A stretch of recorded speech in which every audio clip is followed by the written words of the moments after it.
And here we are at Solus as we begin the final chapter of Metal Gear Rising: Revengeance. Oh, you can just feel the excitement as to everything that's going to happen. It's going to be so much fun. Oh god, he's one of those anime guys. Now, don't get me wrong, I love me anime, but that's taking it a wee bit far, if you ask me. Just a teeny tiny little bit. It's kind of being close to, like, you know, Travis Touchdown in No More Heroes. Bit creepy. Well, seriously, dude, you thought the Blade Wolf was Raiden? Really? Where is she? Haha. Over here.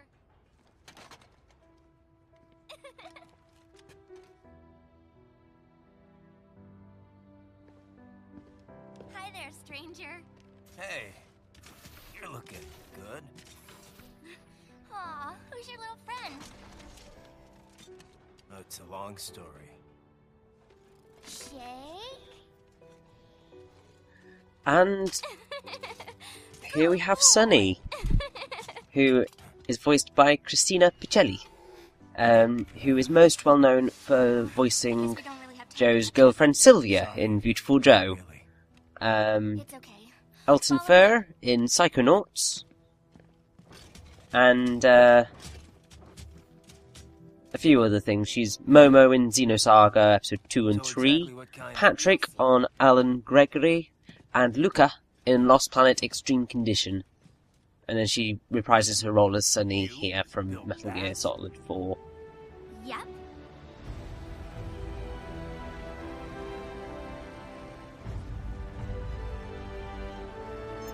It's quite cool because she also does voice work in a game that I'm planning to do at some point in the very near future. Engine I designed.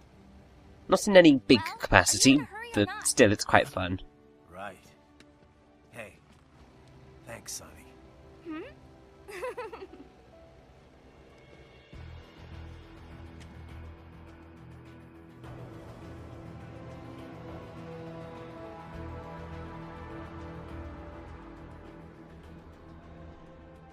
The flight plan is already set. You're good to go.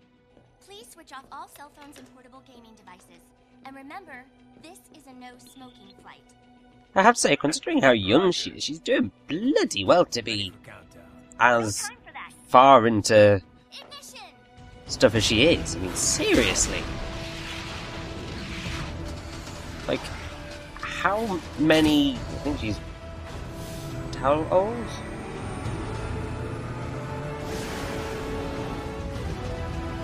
Do-do-do. So, I believe...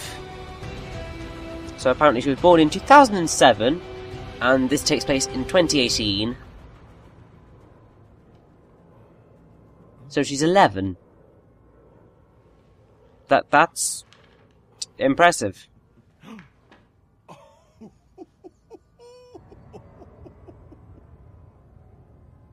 Yeah, my maths is correct there. Bloody hell. Like, I mean, seriously. She's 11, and she's made that, and oh god, it makes me feel stupid when you have characters like that. Like, seriously, child geniuses freak me the hell out. I mean... I think it's just because you've got... It's like... You reach to, like, being, like, 20 and so on and so forth, and it's just like... There are 11-year-olds who are smarter than me. And I've got, like, 9 years worth of experience on them. But, oh well. Can't be helped. It happens, and they are insanely smart, those kids.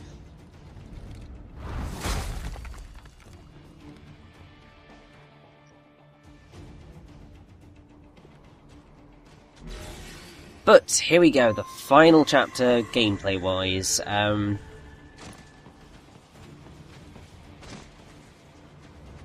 basically.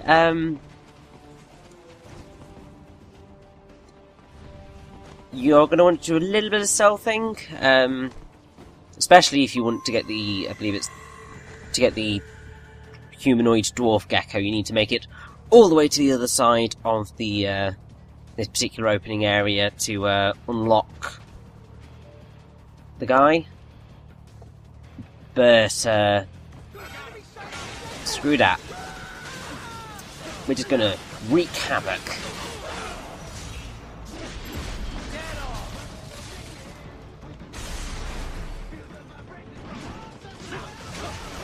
And now, the song that's used for the level part of this chapter is exactly what was used in Chapter 5, so Soul That Can't Be Cut. And I think to counteract the fact that the last two chapters were so short, this chapter's actually quite long. But that's only because it's got the final boss in it, which, as you probably figured, is sort of multi-staged.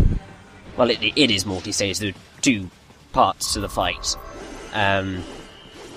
But getting there is... you can do quite quickly, really. You see that?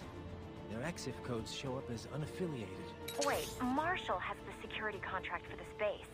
Why would they have their cyborg set to the same illegal exif code as Desperado? It's evidence against them. No, it's their alibi. They're making Oh it look dear. like Desperado hacked their soldiers on site, because everyone knows Desperado has a contract with... The Pakistani rebels.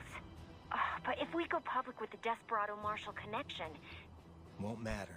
Not when they've got this nice big foreign threat all cooked up and ready to... Ah, shoot. the joy The of media and the conspiracy public won't be able theories. to resist. Remember And the media. WMDs in Iraq? Always love the media when it comes It's to another these things. They slam just kind of dunk. jump What on about any human everything. Marshall only handled security. Dead, most likely. Or brain-jacked, if they needed them to keep up appearances. They'd never publicize what airport the president was flying into, not in this region. And almost no one would have access to an outside line for security reasons. It wouldn't be difficult to keep things hush-hush, at least until Air Force One arrives. I'm heading for the control tower. If I can destroy the antenna array, the US military will know something's wrong. Good idea. Be careful. Sam's gone, and I blew the winds of destruction away. I'll be fine.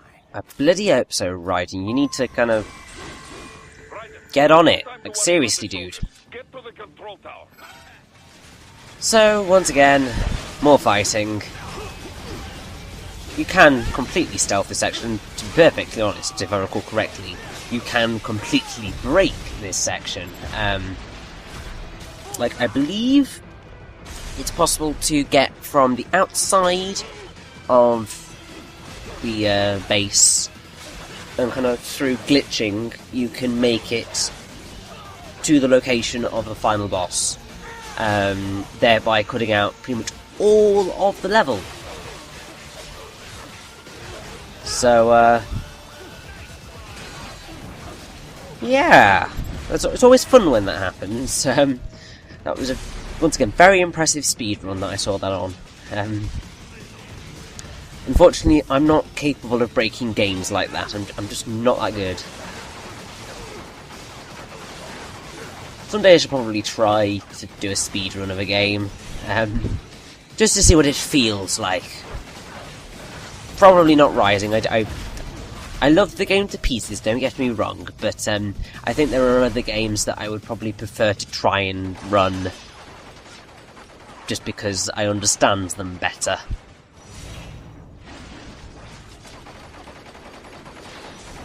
Also, damn CCTV cameras, just go die. It's funny that there are CCTV cameras, because I saw a production of 1984 the other day, which was quite fun. Absolutely brilliant book is 1984. If anybody gets a chance, and you haven't read 1984 yet, 1984 by George Orwell, do read it. It's very dark, but it's very good, and I would wholeheartedly recommend it. And I do love that I can get from video games to really good literature quite quickly. It shows you how my brain functions. Literally, I leap between everything. So I can quite easily get from very highbrow medieval literature to, oh, Sonic and the Black Knight, it's got Arthur in it. And then also jump to film and to music. Like, anything. Like, I mean, the second anybody says, let it go, my brain suddenly launches into, let it go, well, rise like the break of dawn, and so on and so forth. Now, there is one last endurance thing in this level, and it's right in that box there. So we are now at the maximum health that we can be at, which is brilliant, really, and considering how much I fail at the final boss, I'm going to need it. If you thought that my performance against Sundowner was terrible, I can't say you're going to think my performance against the next two bosses is going to be any better. Oh well! They're quite awesome battles anyway, so even my incredibly poor gameplay skills aren't going to ruin that.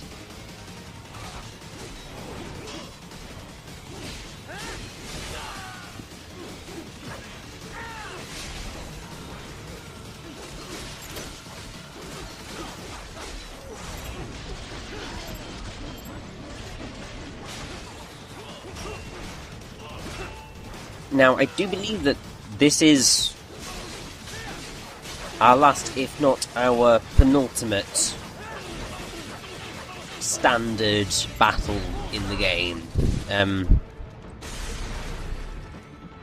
Can't quite remember, and looking at the little time frame, well, the audio file in my software, because I record my commentary in my video editing software.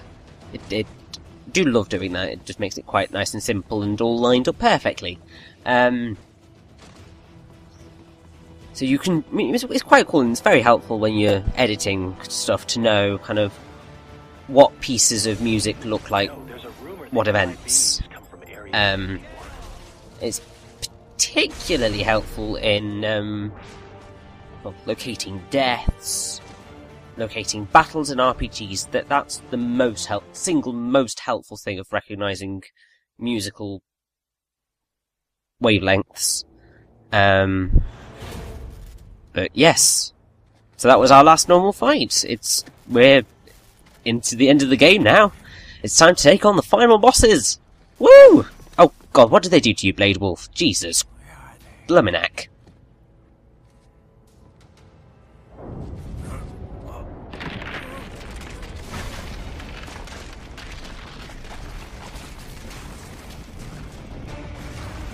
And of course, it's a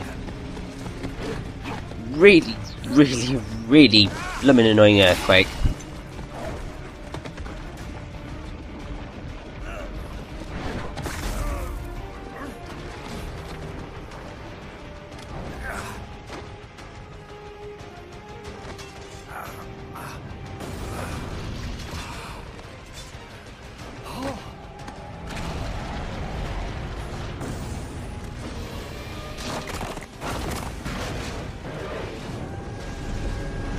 And also, it's a big bloody robot.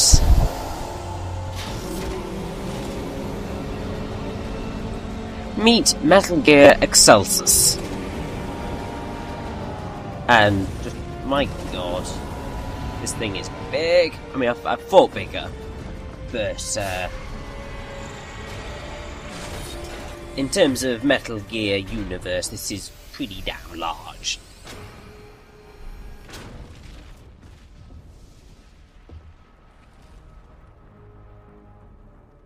It isn't Saucy Jack. Just a little too late, as usual. Armstrong. Impressive little toy you've got there. But your plan ends here. Idiot! You're not ending our plan. You're expanding it. Checked the internet lately?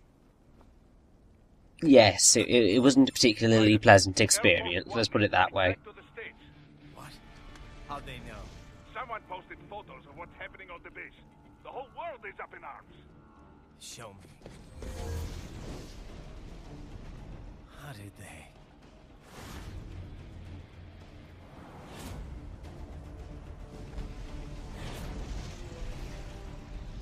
The story leaked early. Then Marshall's plan is ruined. The hell it is. Look what they're saying. The story just went live, and already they're calling for blood.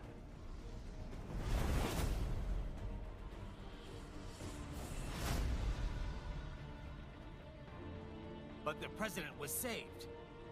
And yet American blood was spilled. By Americans. Besides, a few dozen soldiers is tragic, but nothing to start a major war over. That's just the spark, You son. kind of forget humanity, Raiden. Like, seriously? America's wanted this war for years. The thing is that what Armstrong is going on about here 4 years later, is the unfortunately legacy lives on. very true with how people act. I mean, whenever we have anything close to a terrorist attack, well, when we have a terrorist attack, you get all of the I hate these people, they must die, we've got to go kill them, la da da da da. Which is probably a really bad way of putting it, but there's a lot of really violent hate that comes out of anything where people get hurt, even when it doesn't really affect you. And that vitriol really does could quite quickly lead to war, and unfortunately, in certain instances it has done. We just need something to jumpstart the economy out of this funk. Also, this is kind of repeating the And the military motivation that is used in Vanquish, which is one of Platinum's earlier titles. It's the whole thing of war allows you to jumpstart the economy again, because, yeah, it builds jobs and all of that. Oh, it's really freaky that it's the case. Oh, relax, Jack. It's a war on terror. We're not out to kill civilians. Extremists, lawless gangs, madmen. Of course, that would have to include you. Wouldn't want any eyewitness reports complicating the message.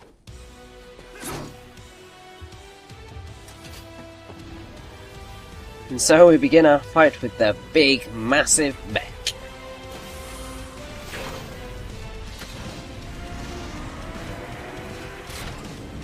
Now,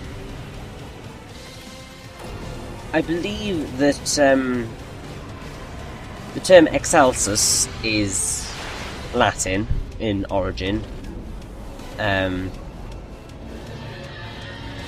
Just because, I mean, well, the OED doesn't give Excelsus as a term, but basically it means elevated or lofty. Yeah, it's Latin. There are a few terms in the English language that are based on Excelsus. So you've got Excels, which is lofty, high, and so on, but that's very rare usage.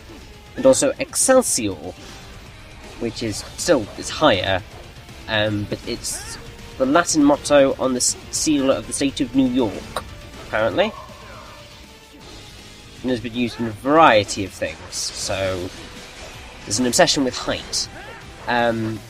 Music used during the fight with Metal Gear Excelsus is Collective Consciousness, and the vocals are done by Jimmy Neko. And it's quite a cool song. It's basically going on about the deranged beliefs of corrupt politicians and bureaucrats, and the whole thing of let the poor be and downtrodden be sacrificed for the gains of the rich and powerful. So the lyrics are like, the unenlightened masses, they cannot make the judgment call, give up free will forever, their voices won't be heard at all, display obedience. Yeah, I kind of started screwing up there, but it's like, display obedience while never stepping out of line and blindly swear allegiance, let your country control your mind. It's quite cool. The song that you're going to hear in the next boss is far superior, but this one is pretty damn awesome as well.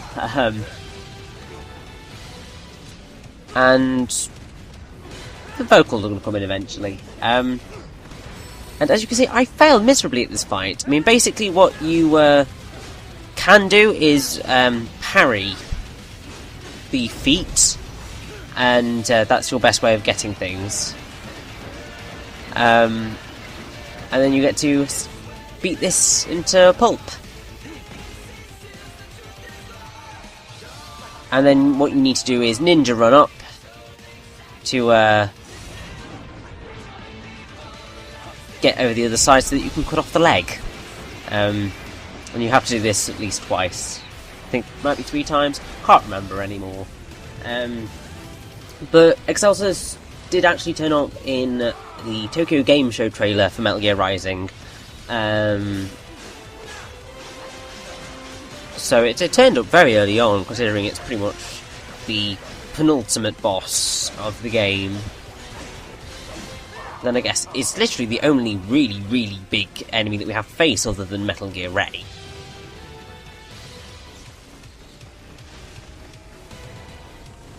Now, if I'm honest, I'm not really a fan of this fight. Largely because, basically, if you want to stand a chance at surviving well, you've got to kind of have mastered quite a few things, including being able to beat down geckos very quickly, so that you can get their electrolytes, so that you so that you can restore your health, and also avoiding just all the attacks he throws. It's just annoying, really.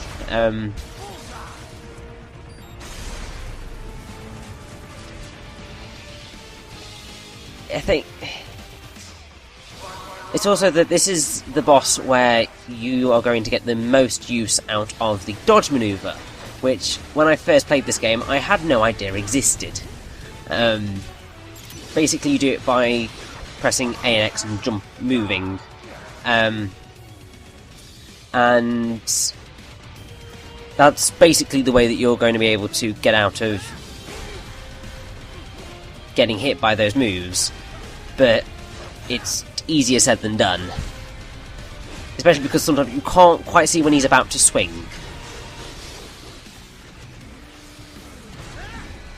It's a slightly flawed fight, really.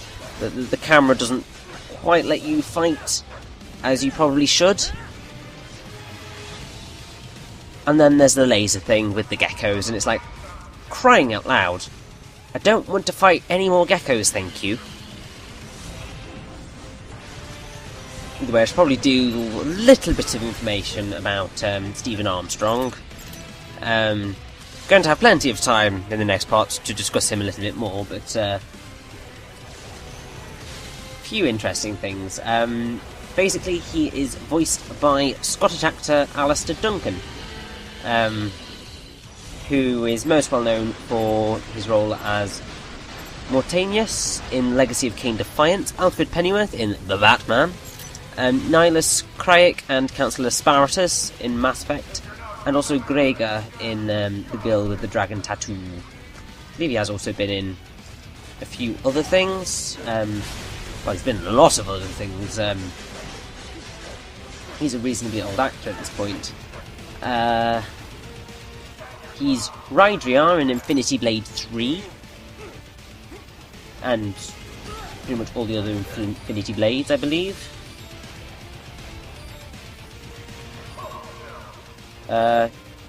He's the voice of Qualopak in Tomb Raider Anniversary. Also, the narrator / archaeologist in Tomb Raider Legends. You see? I just tie these things together very nicely.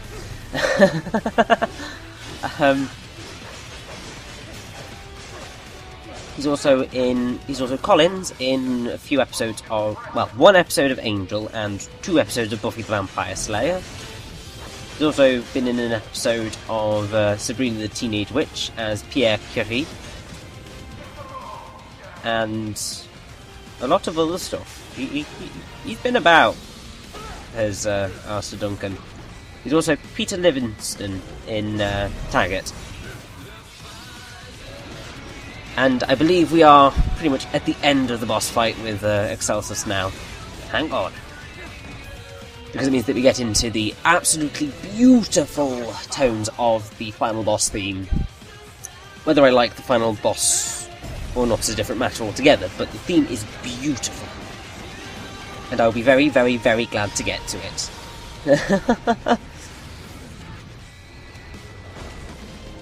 But once you've gotten rid of that other leg, Raiden gets to rip off one of the blades that he's been using to attack us. And blimmin' flip the sword. That's how strong Raiden is. Like, seriously, this it's ridiculously strong.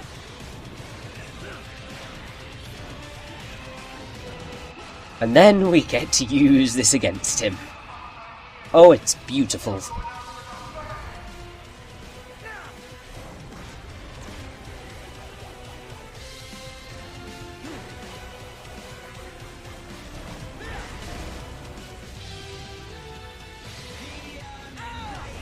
And after this, we actually get to do Blade Mode with the massive blade. Like, seriously.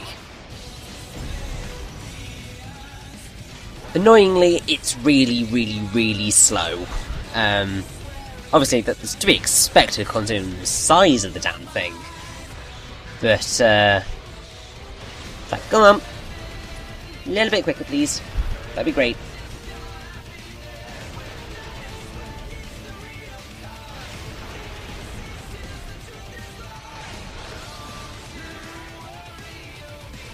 Take that, Armstrong. We've only got the final boss to go, people. Let's do this.